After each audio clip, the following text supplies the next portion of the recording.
What a good episode as per usual. I mean, I am shocked by how much I'm enjoying this arc because this was my favorite arc of Go, and every week since Sotsu started up with the Answers arc for it, it's been getting significantly better, and I didn't think that was possible. But to see how things happen this time around, as you're starting to see the cracks form in Satoko's point of view, because as we know, after this arc, that's where all the marbles that she had left are completely gone, and she just acts insane. She doesn't plan, she injects randomly, and she clearly loses it. But to see this perspective, and to see her own realization, and to have like the mixture of her slightly still wanting to give into that past abuse, which is why she freaked out in the classroom, to then having that reserved judgment in her own home, like, to see how the detective got involved, to see how the shrine got knocked over.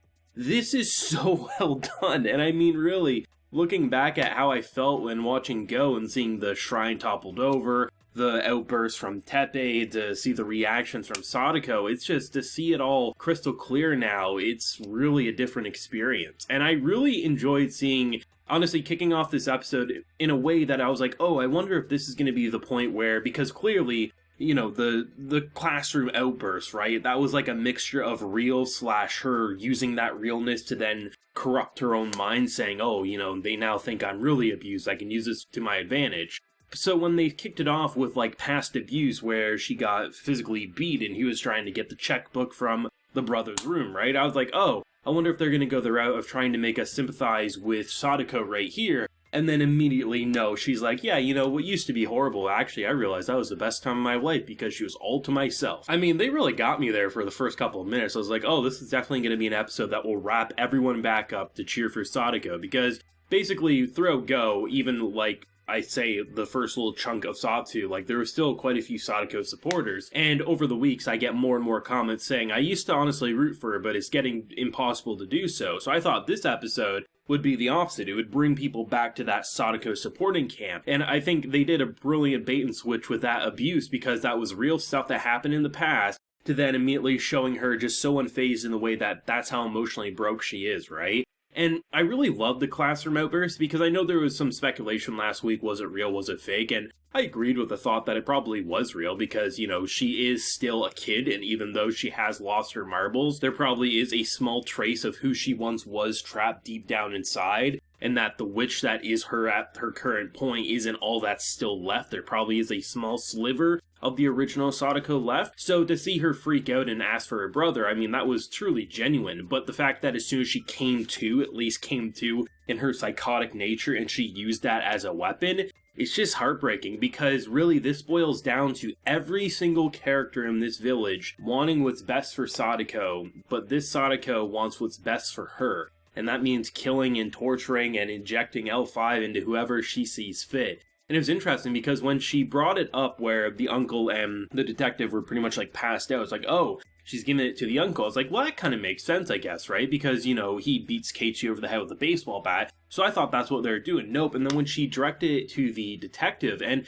I love that moment like a couple of minutes prior where she literally has this realization that the uncle cared enough to go ask the detective for help, something she never thought was possible. You can tell she has no love for the uncle, she has no will to forgive him, but she's using him to her advantage. But I like that kind of realization that things are truly different this time around, and I think it probably does eat away at her in some way, given how she breaks in future arcs and things like that. So it's nice to have those kind of hints that, you know, certain actions don't always have to be cruel to, you know, have a positive outcome sort of a thing. But I like seeing the detective get injected and then start spreading the message around, basically going to the villagers, pissing on the shrine, kicking down statues, right? And all just blaming it on Tepe, and that just builds more and more momentum. I mean, it's interesting because when he begged for the detective to help, I actually was expecting like a physical fight or something, mainly because, you know, how could the police let this happen to my poor niece? Like, I thought that was, like, what his rage was going to be, but the fact that he bowed down and begged for help, I mean, he knew for a fact, like, this is a man I've arrested so many times, he's never done that. I, at the very least, can go see what's what, and the house is fine, she's fine. I thought Satoko was going to play dumb and be like, no, I have no idea what you're talking about, uncle. He would then leave, and then she would say, no, we can't trust anyone, but the fact that she couldn't really play it off,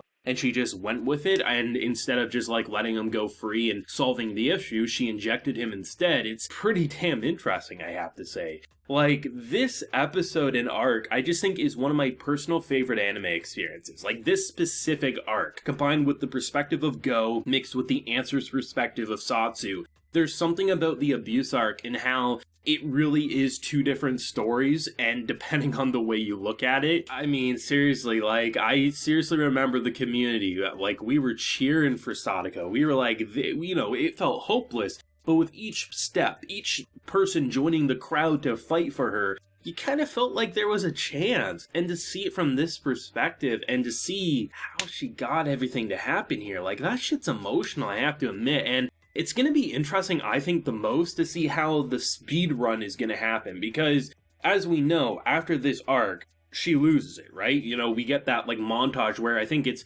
Rika's like, hey, I'm going to try 5 more times and I'm just going to kill myself. Like, she's just done with it, and then we see montages of all the different loops, right? I'm curious to see if, like, they're going to do a similar thing, or if they're going to extend it a bit more, because if I'm remembering correctly, Go pretty much handled that within 1 to 2 episodes. It really speed ran through that. So are they going to do a similar thing, or are they going to make it a bit longer for each of those sections to just truly see how kind of crazy she ended up? I mean, it's going to be fun. That's for damn sure. It's going to be fun. But, I mean, I keep feeling it. I'm like, oh man, this is the best Sotsu episode yet. But I feel that, like, every single time I watch the abuse arc and just the direction they're taking it, right? I absolutely love this stuff. It's so good. I mean, Satoko is one of the most interesting anime characters we've had past year. She can infuriate you, she can make you cheer like you want to protect her, and it'll be very fascinating to see how it's all going to wrap up, because this version of Satoko I don't think will survive. I feel like it's going to be some form of, like, the current one we see probably gets trapped somehow,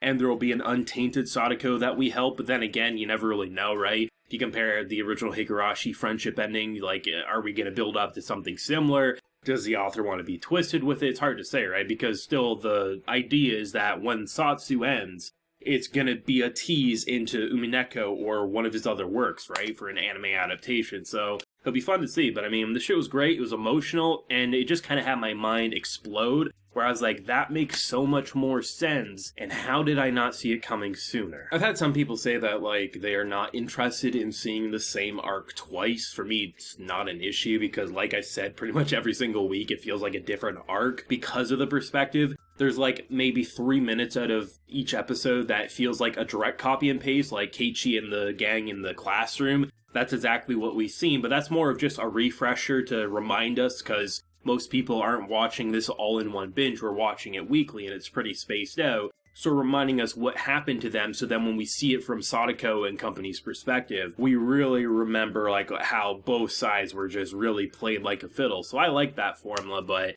I guess some people aren't a fan of it.